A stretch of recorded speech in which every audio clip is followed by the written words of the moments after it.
Hey guys, check out what I found. I'm gonna create a series of videos on things that I found. I'm gonna call this something like free gold and silver because all the items in this series were obtained free, kind of like what you would find through metal detecting. However, this stuff was found by a different method, and one of the side goals of this kind of video series is to try to incentivize, to spur people to think of creative ways in which they can go out there and find their own treasure, their gold, silver, and diamonds in innovative ways that maybe they might only think of. While I won't talk about the exact method that I discovered in order to obtain all this stuff, I'll try to give some kind of hints or, like I said, encourage people to think of places they could go or things they could do that's outside of the box, outside of the norm, and might yield some good results for themselves. For example, of course, if you're metal detecting, you want to do some legwork and maybe go and look at historic maps or even talk to people that have been in your neighborhood for who lived in your neighborhood for a longer period of time. Even some seniors might have some good ideas of where people used to hang out 50 plus years ago. Maybe something that's woodland today that wasn't woodland in the past. A spot where people might have swam, like something that looks like a pond, or maybe even a site of an old school or something like that that burnt down and now it's just an open field, or even something that's not metal detecting, maybe like some kind of side business, a side hustle, in order to get some gold and silver through doing things that might help someone, like if it's whether helping people clean out um, houses, like moving or something like that, and you strike that deal that maybe you take some stuff that is being thrown out if you have access to that, because a lot of times people throw out valuables. It's all up to you to figure out what you want to do. But like I said, everything in this video was found using a method that I've been using for about probably 20 years now. And I kind of own like a monopoly on it because I've never seen anyone else do it. And it's very specific that if I ever disclosed it, I probably would lose the opportunity to do it. So I will never be divulging that information. But besides that, let's take a look at what I was able to find. Uh, and the first piece, I'll start with this, is a sterling silver heart with that was designed for use on a bracelet. You can see through the side there that it could be strung on a bracelet, and it's made by Pandora.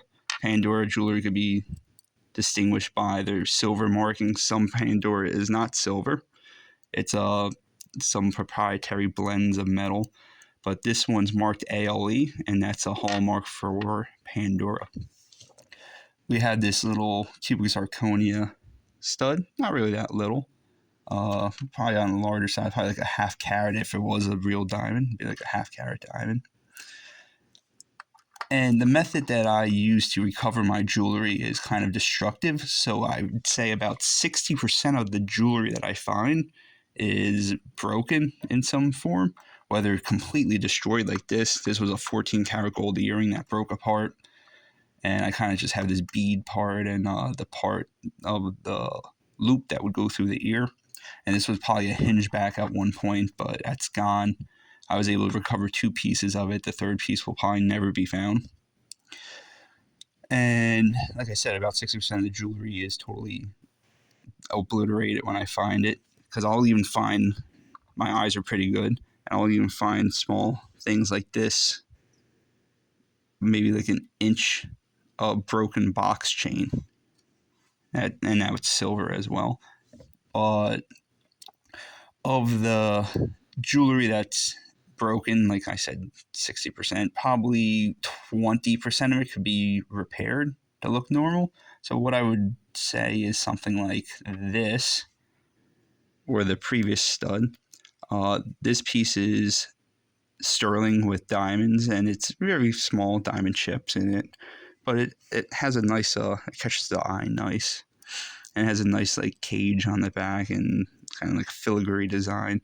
This could be recovered by straightening out the post. So this isn't junk jewelry. This could be fixed, and we'll go with this next. This is just a heart-shaped hoop earring, which turned out to be 10 karat gold, and it's a hollow earring, so it's very light. But a lot of times you'll see damage in the form of dents in an earring like this, or even if it was bent, it pretty much cracks it and it would be of no use anymore. Luckily, that one's not damaged, but it's one earring out of what should be a set.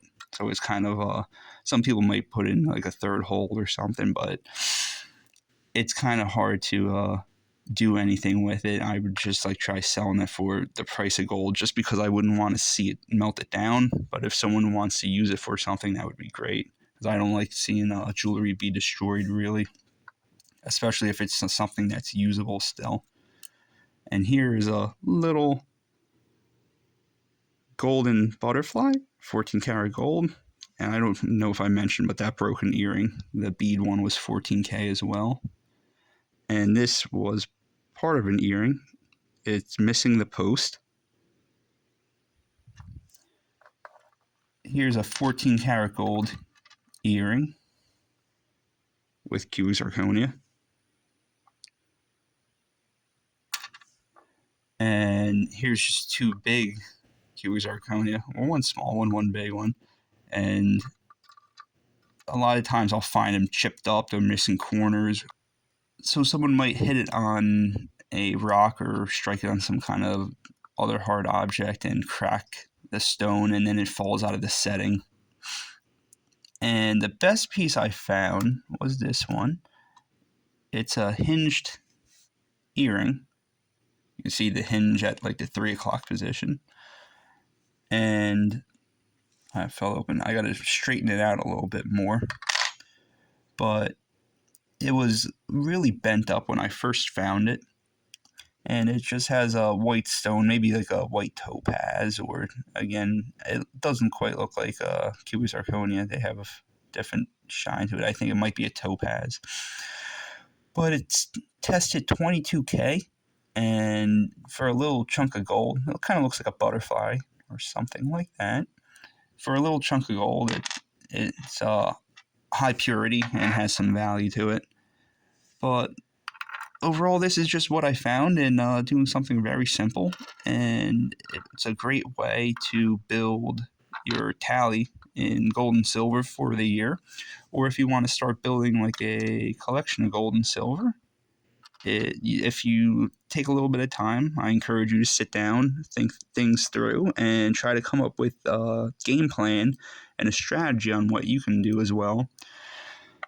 So if you want to continue to see some of the stuff that I find and try to, like I said, incentivize yourself into becoming creative, please stay in tune with my mini series, I guess. And we'll be continuing on. It's not just a mini series. As long as I have the channel, I'll probably be doing this. But hopefully you saw some interesting pieces, and like I said, it inspires you. So, of course, in order to find treasure, it's out there, and in order to get it, you have to search for it. So stay searching, because you never know what you might find. Thanks again. Stay in touch and see what else I have to share with you next.